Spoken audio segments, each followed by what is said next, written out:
So firstly, I wish to acknowledge the pain and suffering of the people in the room and joining us online who have been affected by suicide.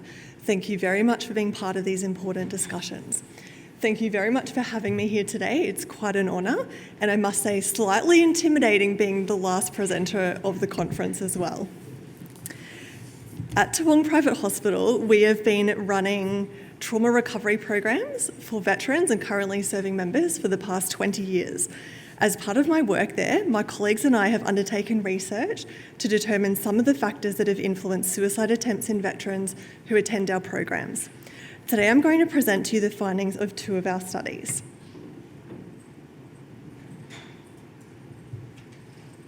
The first study is increased risk of attempted suicide in Australian veterans. As part of my work there, my colleagues and I have undertaken research. That sounds like a great voice. I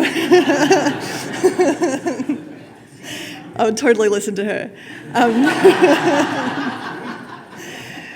So we're looking at increased risk of attempted suicide in Australian veterans and how that's associated with TPI status, unemployment and post-traumatic stress disorder. The title really here gives away the ending.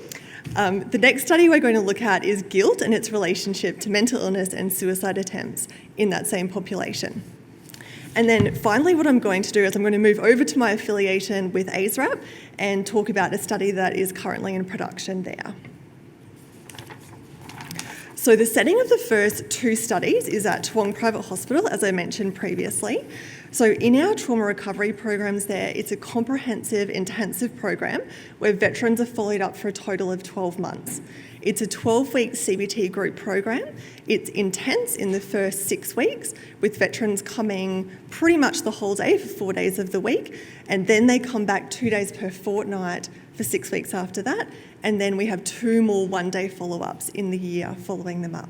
We have 5 to 8 veterans in every group, and we run a multidisciplinary team consisting of a consultant psychiatrist, clinical psychologist, psychologists, social workers, mental health nurses, and of course our administration officers. We have 2 facilitators that run every session, and we run approximately 10 to 12 of these programs every year, in addition to running military-related anger management programs, alcohol use treatment programs, and relapse prevention programs. So the background, we've heard a lot today about the AIHW reports. So we know that ex-serving military personnel have a higher rate of suicide compared to the general population, 18% higher in men and 115% higher in women. We also know that currently serving in reservists had a lower rate of suicide, so about 48% each. Similarly, we know that PTSD rates are also higher in military populations. The aim of this study was for us to identify the differences between veterans with PTSD who had attempted suicide versus those who had not, and determine factors that were predictive of those as well. As Bernadette mentioned before, the reasoning behind this is that having a past history of suicide attempts is a strong predictor of completed suicide. If we can catch it earlier, we might be able to prevent some of these suicides in the end. In terms of variables, we were looking at demographics, PTSD severity, current psychopathology, employment status, length of military service, type of deployments, and conflict involvement. A retrospective cohort analysis over a 7-year period was performed on data collected from veterans who attended the program. A veteran was defined as anyone who had served in the ADF at any time point. All participants were ex-serving regular ADF personnel, and all of them had a diagnosis of PTSD by their referring psychiatrist, which was confirmed using the gold standard assessment for PTSD by the clinical psychologist on the program as part of a multidisciplinary 3-hour assessment process. The measures that we looked at in this study, and for the following study as well, were the clinician-administered PTSD scale, the CAPS-4, the PCL, which is the post-traumatic checklist, the alcohol use disorders identification test, the audit, the dimensions of anger reactions, which is the DAR, the hospital anxiety and depression scale, and also the brief World Health Organization quality of life instrument. All assessments were completed at intake to the program on day 1, apart from the CAPS, which was completed at assessment, which is about 1 to 4 weeks before the commencement of the program. History of suicide attempt was asked about by a staff member to each veteran during an individual consultation on day one to determine suicide and aggression risk. And the question asked was, have you made a previous attempt on your own life? And then further information was gathered if they said yes to that. In terms of the statistical analysis, so our friends over at Gallipoli Medical Research Foundation assisted with the analysis on the first two studies that I'm going to present today. So we looked at the demographic, social and psychological data of veterans with PTSD who had not attempted suicide versus those that had. We used a type of analysis at the end of this as well to see which variables significantly predicted membership to the suicide attempt group. And what we found in our study was that we had 229 veterans that participated in this. The majority were male. We only had 2 females in our cohort. The majority were in the Army and then Navy, Air Force, and a few had served in multiple services across their time. 140 veterans served in conflicts or operations prior to East Timor. 62 had served in contemporary conflicts, so we counted that from East Timor onwards, so 1999 onwards, to be a contemporary veteran. 9 served in both periods, 18 did not have active service, and about a quarter of all the participants had had a suicide attempt before, so it was quite a large amount. We found that veterans who had attempted suicide were significantly younger, they were more likely to be unemployed or be on TPI, they were more likely to have served in contemporary conflicts, and they had significantly higher scores on measures of PTSD, anger, anxiety, and depression. There were no significant differences between groups on the service branch, the type of mission served, marital status, education, number of years in the service, alcohol use, or quality of life. So when we looked at the results of the multivariate logistic regression, so this is the statistical procedure to try and predict who belongs to which group, the suicide attempt group or not, what we found was that for every increase score, so for every 1 point increase on the CAPS-4, which measures PTSD, there was a 2% increased risk of that person belonging to the group that had attempted suicide. And then similar to that, we found that if the person was not working or was on TPI status, this was also associated with increased risk of suicide attempts.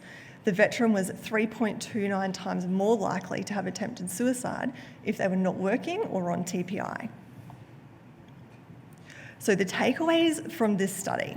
So these findings suggest that employment is a protective factor against suicide in veterans with PTSD. Being part of the workforce has significant benefits to psychological and social well-being, including providing structure, social contact, purpose, goal-directed activity, and a role identity. What is one of the first things we ask people when we meet them? We ask them, what do you do? This is the way we identify who that person is and where they fit in with things. It's part of our identity and who we are for a lot of us. For many ex-military personnel transitioning to civilian roles, work provides improved mental health and improved quality of life. Previous research supports the position that unemployment is associated with suicide risk, independent of mental illness. Specifically, unemployment has been reported as a risk factor for suicide among civilian populations as well as military populations, with the risk of suicide increasing the longer the person remains unemployed. Therefore, encouraging and assisting transitioning veterans into the workforce should be a priority in suicide prevention.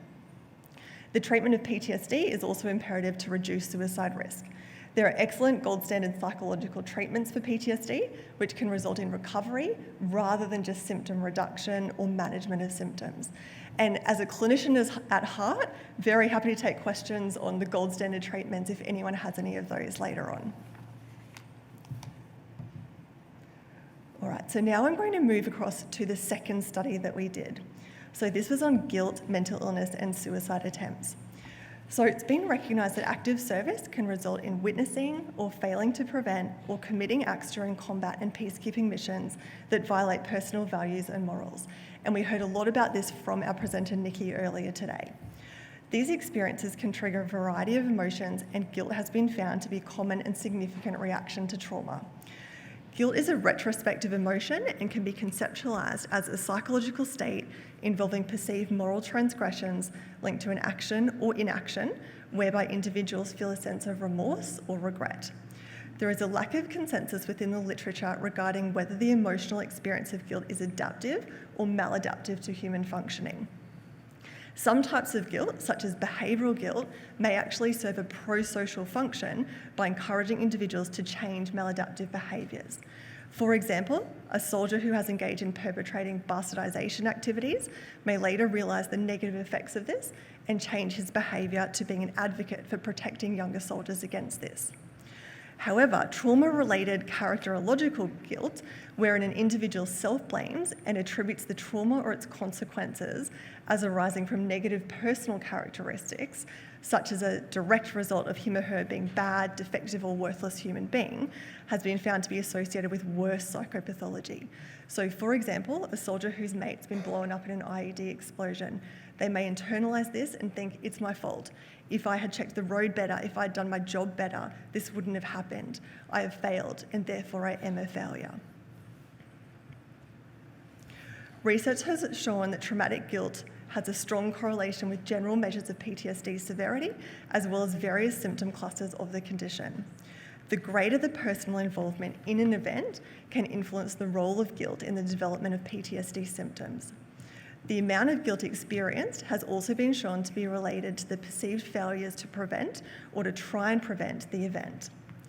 In a recent study by our colleagues at Phoenix, Australia, very high levels of guilt combined with very high PTSD and depression scores were found to predict the poorest treatment response in Australian veterans who completed a trauma recovery program.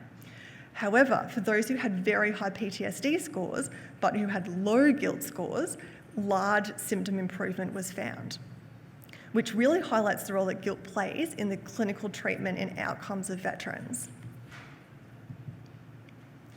In another study, those with a history of suicidal ideation and feelings of guilt were significantly higher.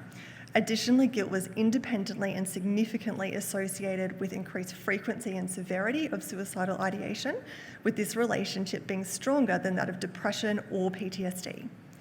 In a sample of Vietnam combat veterans, guilt about combat actions was the most significant predictor of suicidal ideation and attempts when compared with depression, anxiety, PTSD, and survivor guilt.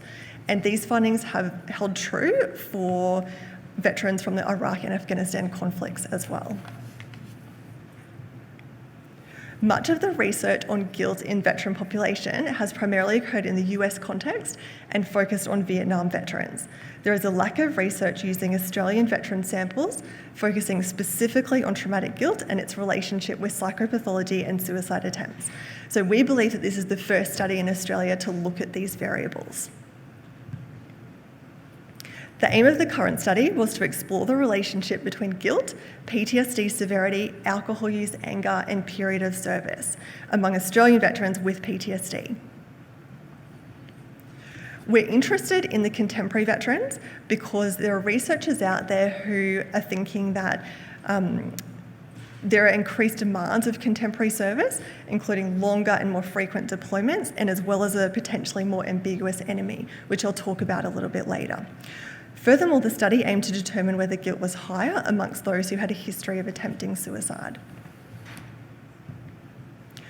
The methods were the same as in Study 1, and guilt was assessed via the CAPS-4 associated features questions, which are, how much of the time in the past month have you felt guilty about anything you did or did not do during your military service?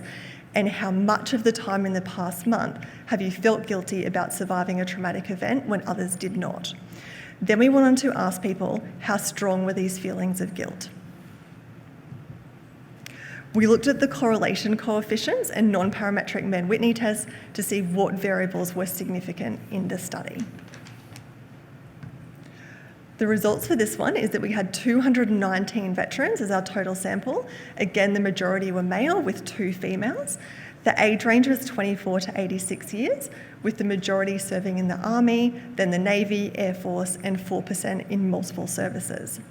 140 veterans had served in conflicts prior to 1999, and 61 were contemporary veterans, and 18 had no active service. Again, a quarter of our population had suicide attempts. What we found was that guilt was significantly related to PTSD scores, anger, and alcohol use. Guilt was most strongly related to the PTSD re-experiencing symptom cluster, although there was also a significant relationship between avoidance and hyperarousal clusters as well. Re-experiencing could be conceptualised as the brain replaying the guilt-laden event in an attempt to process a resolution or to try and find alternative ways of thinking about it. In some cases, though, it could be explained as self-punishment by rumination. Guilt being related to alcohol use is not surprising, with many veterans stating they use alcohol to numb painful emotions and blank out distressing thoughts. And let's be honest, veterans are not the only ones to use alcohol after a hard day, right? Guilt was significantly related to having had a suicide attempt. Many veterans report direct culpability for their actions or inactions during deployment, resulting in guilt. For those of us who have ever felt guilty before, we know that guilt is psychologically and physically painful and uncomfortable, especially when reparation cannot be made, which is often the case. Being a contemporary veteran was significantly associated with guilt, with some researchers stating that there are increased demands on contemporary Defence Force personnel with longer and more frequent deployments, resulting in more repeated exposure to tragedy and to horror. They argue that contemporary veterans have had many unconventional threats in their theatres of war, such as unidentifiable enemy, the use of technology in warfare, such as drone attacks and IEDs, and civilian threats leading to more morally ambiguous situations.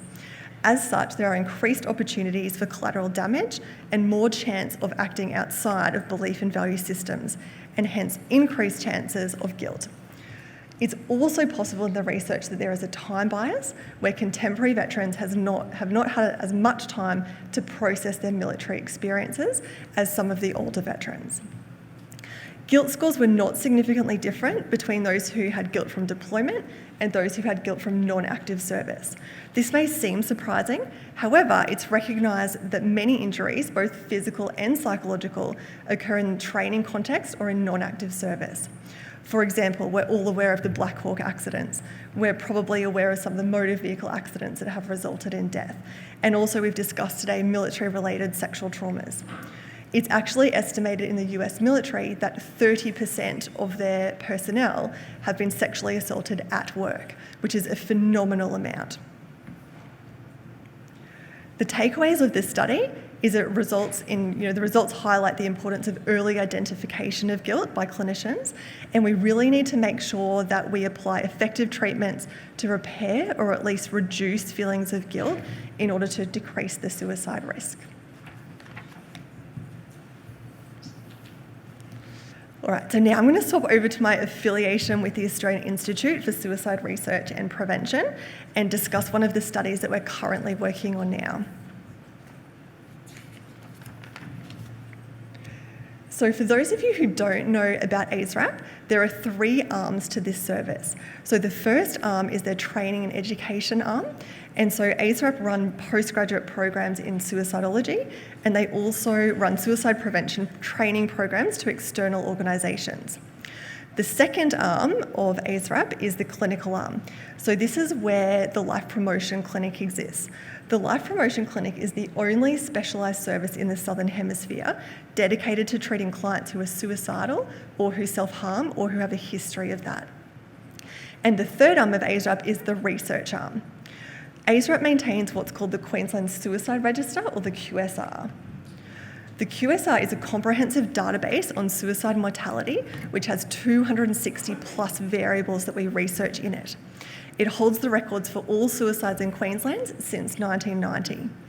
Information is gathered from a variety of sources, including police reports to the coroner, post-mortem autopsy reports, toxicology reports, coroner's findings, and also psychological autopsies, where the family gives consent for a researcher to contact them and more of a narrative is found out about who the person was and what might have contributed to their death. Suicides are classified into 3 categories: beyond reasonable doubt, probable or possible.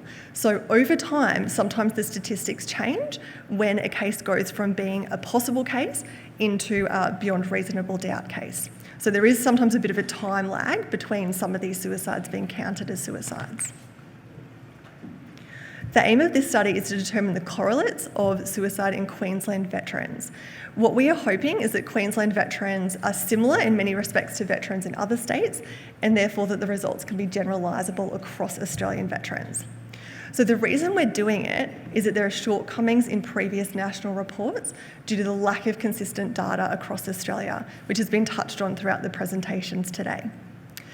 When I go through the results today, please be aware that they're very early preliminary results, which may change once the final data is interrogated. So the method is that we're looking at the QSR data from 1990 up until 2019. We're going to look at the variables that were significant and insignificant between civilians and then ex-military service personnel, and then we'll look at currently serving and ex-serving military. Okay. All right, so hopefully what you can see is that there are some areas here that are shaded. They represent variables that were significant in the analysis at a statistical level. So they outline the differences between what we saw between civilians and then the ex-defence population. So between the years of 1990 to 2019, there were 17,630 civilian deaths by suicide, and there were 59 deaths by ex-defence personnel in Queensland.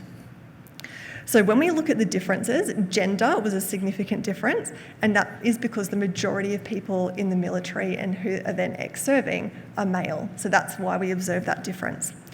The next thing we found is that ex-defence were significantly more likely to experience relationship conflict prior to their death by suicide. We found a lot of things that were not significant in terms of life events. So there were no differences between civilians and ex-defence on relationship separation, bereavement, familial conflict, interpersonal conflict, pending legal matters, work or school problems, which were not financial, recent or pending unemployment, child custody disputes, childhood traumas, sexual abuse, or alcohol consumed before suicide. So all of those seem to be quite similar between the two groups. We did find significant differences in that the ex-defence personnel were much more likely to have general health problems at the time of their death, more likely to have pain or chronic pain issues, and also more likely to have a sleep disorder at the time of their death. So then what we've looked at is the differences between currently serving and ex-serving personnel to see if there's a difference in these suicides. So in the currently serving population, there were 62 people that had suicided in that time frame, and again 59 of the ex-serving. So this represented 0.3% for both of those groups of the total suicide rate in Queensland. So what we found is that life events, so having work or school problems, was much more likely to be a significant factor for people that were currently serving who died by suicide than it was by the ex-defence population. There were no differences in terms of gender, in terms of pending legal matters, financial problems, recent or pending unemployment, child custody disputes, childhood trauma, sexual abuse. Now, on the sexual abuse one, it has 0% for the ex-defence population, and I'm pretty suspicious of that and don't think that's accurate. And I think what that actually represents is underreporting and the shame and stigma that goes along with having been sexually assaulted. So I think that, the likelihood is that is much higher in both of these categories than what has actually been reported or that what people actually know about. There was no difference in relationship conflict or relationship separation, nor familial conflict, interpersonal conflict, or alcohol consumed before suicide. But we did find a significant difference in that the ex-defence population was significantly more likely to be bereaved at the time of their death. They were significantly more likely to have a general health problem. They were more likely to have depression and anxiety disorder, which includes PTSD under this category, and more likely to abuse substances as well. Chronic pain was very close to being significant, and we think that this will probably in the final analysis be a significant factor too that contributes to the suicides in this group. So the takeaways from this study, remembering it's only the initial stages of data at the moment, but overall there is a need to determine similarities and differences between civilian, currently serving and ex-serving members. associated with suicide, to inform clinicians' decision-making in treating these clients, to inform government policy and funding distribution, to programs that are targeting factors to be associated with suicide. And as has been mentioned, it's really important to have continuous evaluation of these programs to ensure that they are being effective and treating our veterans the best they can be. And to develop more appropriate pathways of care. So, for example, some of you might be aware of a recent report by the Queensland Centre for Mental Health Research, the forensic group there, and they looked at pathways of care for civilians who come to the attention of first responders who are in a suicidal crisis. These are really good reports to look at because they then highlight some of the areas which are really useful and what we could use for veterans, but also some of the failings in the system as well. So despite the fact that the QSR is a comprehensive mortality database, remember that it is reliant on external sources to gather all of this information. So there are some limitations, I think, with any data source that we use to try and work out the correlates of suicidal behaviour. So in terms of where to from here, there are a number of challenges which have been highlighted by previous presenters. So we know that suicide has a low base rate of occurrence, so therefore it can be really difficult to study, especially in a prospective manner. Suicidologists, clinicians and researchers alike recognise that we are terrible at predicting suicide. We can know some of the factors, but we're never going to be able to determine if that particular person is going to suicide or not. It's very, very difficult. Another challenge is the military culture, in which there's a belief of being weak if people seek help. There's bullying, there's bastardisation, the sexual assaults. There's a lot of cultural problems in the military now that I think to this point have been very difficult for people to overcome. And I wonder too if there are a lot of diverse organisations that are trying to help, which is really awesome, but some of them don't have any solid evidence to support these activities. Too many options might make it difficult for some veterans to know who to access support from, what's validated, what's actually effective. And so, maybe we need to think about consolidating some of these organisations so that we can have good wraparound models of care, but also so that veterans know where you go for certain issues to get help. There are also a lot of opportunities that this presents. So primary prevention initiatives where a whole of population is taught about suicide prevention. In this case, delivering these services at the military level would be the best place to give them so that people know about suicide, they know about how to notice it in their mates, they know how to recognise these factors within themselves. I wonder if there's a role for transition coaches. We talked about mentors before. I just use the word transition coaches, but I think someone to assist someone to move out of the military and to gain a civilian identity. Early access to psychological treatment is important. Early access to treatment for physical health conditions to minimise pain and the chronic pain that these members are suffering. A smooth process of transitioning to employment from defence is really important. And the cultural change in the military. Breaking down that stigma is really, really vital. And on the topic of stigma, many of you might have seen the Meghan Markle Oprah interview this week. And look, what a message that she came out. What a brave woman to put her hand up and say, I was contemplating suicide. That is how bad things get. And then what message does it send when the media lays doubt on that and says, was she really experiencing that? No, I think she just made it up. This was such a positive opportunity to reduce stigma and to really kind of advocate for people with mental health issues. And unfortunately, there are some people that came out with that disbelief. Although I was heartened to see this morning that the news reporter that came out and talked about his disbelief has had 41,000 complaints put in as of this morning. I like that. So I think there's also opportunity for exploring roles within defence that people with injuries can perform. Many of the people that are military discharged don't want to be discharged. And some of my clients, have advocated so hard for themselves, and I've tried to help them the best I can, all the way to Canberra for them to stay in. These are guys that have recovered from PTSD. They don't have that diagnosis anymore, yet they are still being forced out. There are plenty of roles in defence which these guys could do and which they would feel still a sense of purpose and identity about doing. I also think we need a celebrated retirement for every member, no matter how they retire. When we work in our civilian jobs, when we finish a position, we go out to lunch or we have a party or we do something and people say thank you to us.